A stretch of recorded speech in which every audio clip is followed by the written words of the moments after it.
Well, it's the holidays, and like every year, shipping companies say when it comes to mailing that present to mom, the earlier the better. And not to stress you out, but because everyone's spending more time at home in 2020, Adobe Analytics expects online shopping sales to grow by as much as 33% this holiday season compared to 2019. But the reality is that as long as you work ahead, you'll be fine. That being said, if you've been procrastinating and anticipate missing those deadlines, here's a few gift ideas that can bail you out.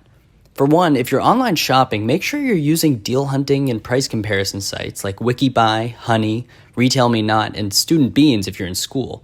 These can not only find you deals and save you money on gifts, but they can also suggest some great options if you're in need of a little last-minute inspiration. Another option for a buzzer beater gift is signing up a loved one for a subscription box. From clothing to shaving supplies to a different bottle of wine every month, this is the perfect excuse to tell them that their gift is in the mail. Or here's a fun one, Giftly, a site where you can send up to $1,000 towards something specific without needing to specify where they spend it. Then they can choose to receive it either as a Visa gift card, direct deposit, or in a PayPal account. And once they spend it, they can send you a virtual thank you card letting you know where and how they spent it.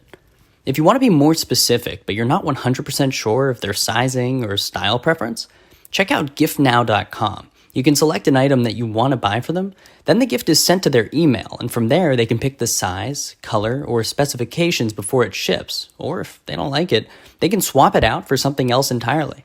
Last but not least, a great way to not have to worry about gifts arriving on time is by taking a walk up the street to your local small business or mom and pop shop. Go and pick out something specific to your corner of the 4 states. You'd be pleasantly surprised at what small businesses have in store for the holiday season.